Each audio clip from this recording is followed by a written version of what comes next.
I'll leave it up to them whether there's one T or two on the end of but.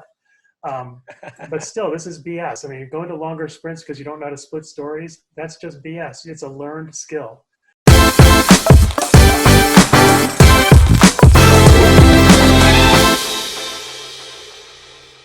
Welcome, everybody. This is Agile Peter and Agile Bob from Agile for All. We are here to answer your questions. And in today's segment, we're talking about real Agile or BS. Real Agile or BS. So we get lots of questions from our students, from our clients, and our customers about what really is Agile all about. In many of our courses, we get comments effectively around, hey, this is what I've heard out in the market. What's your opinion? And so Bob, Agile Bob, and myself, we're going to weigh in on some of these very frequently asked questions. And the first one that we're going to take on today is sprint length.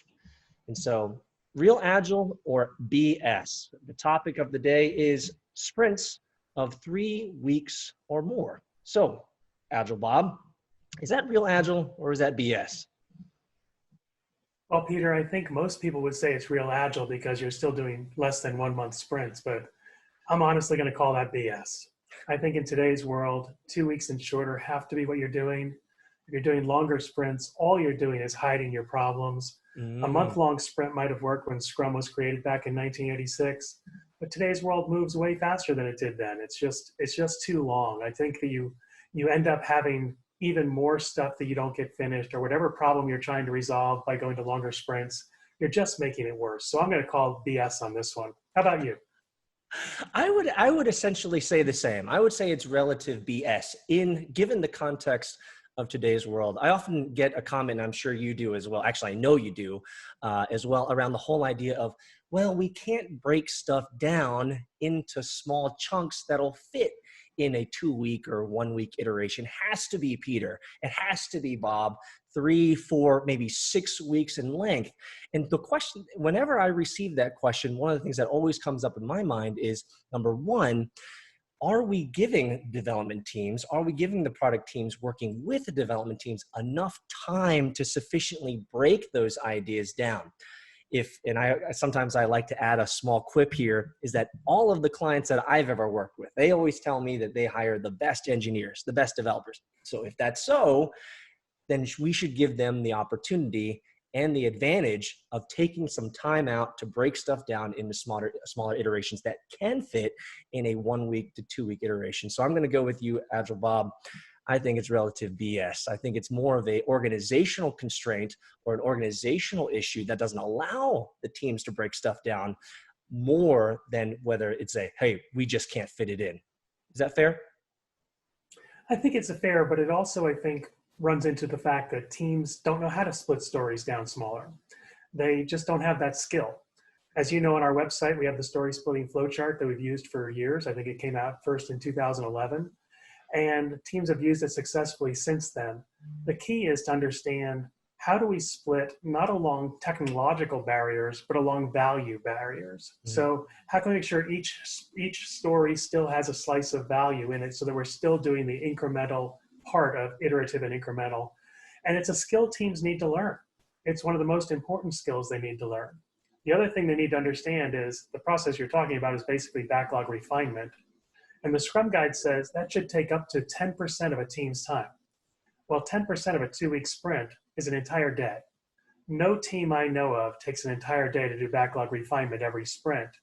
But can they take a couple of hours during a sprint to refine their backlog for future sprints? I think that's a really good thing to do. I agree with you there. I think they need to have the time to do that. Otherwise, we're doing a Scrum but, right? We're doing Scrum, but we don't do backlog refinement. And as I always tell people, I'll leave it up to them whether there's one T or two on the end of but. But still, this is BS. I mean, going to longer sprints because you don't know how to split stories, that's just BS. It's a learned skill. A funny side note here, our colleague Richard Lawrence has for a long time had this challenge out there that says, if you have a story that's truly unsplittable, he would give them something. I forget what it is. But every time they come up with something that they think is unsplittable, he manages to find a way to split it. He's awesome at it. And teams within their own domains should really be able to split stories better than they do. What do you think? Absolutely. That's kind of what I was alluding to when it comes to giving teams enough time to break stuff down. And there's opportunities, ceremonies like backlog refinement, or if we're continuously doing that every day with a product owner and a team, that allows us the opportunity to ahead of the work in that we're not surprised, for example, at sprint planning. I think a lot of teams become surprised at sprint planning because it's the first time that they've seen the work, and there's not enough context, there's not enough conversation that's happened around these ideas, and so it's like, oh, this is a big idea. I've never seen it before. There's no way that we can split it. Well, let's pump the brakes for a second, usually is what I say. Have we given the teams an opportunity to see it and conversate and collaborate around it before the sprint planning? Or are we using sprint planning as a time for surprise? You've never seen this before. Try to break it down. I think that generally is an unfair scenario for most teams. And so this often emerges a conversation with myself and the students or the clients to say, hey, are we creating the right cadence to delivery? Do we have opportunities within the 2-week sprint or however long to allow teams to break it down with the product owner so that they're not surprised at sprint planning? Is that fair? Yeah, I think so. And I think it's something that teams have to practice. When I'm coaching teams, I often have them take work that they've already done that was big, and I give them the story splitting worksheet, and I say, try to split using all 9 of these patterns and see what happens. And do that with a couple of things that you've already done because you know how you attacked them, and then see what happens. And often they find 2 or 3 patterns that fit for their type of work pretty much all the time. The other thing that strikes me is teams really don't understand the difference between potentially shippable and actually shippable. And so they don't want to break it down smaller than actually shippable. And as you and I know, we really need to be potentially shippable. It can have a small amount of value, add more value until it becomes actually shippable. But they just don't see that. So they have to try to figure out, how do we actually create these small increments of value so we can demonstrate something every sprint and get feedback on it before we do finally ship it. Another thing that came up in class for me this week, Peter, is kind of intriguing.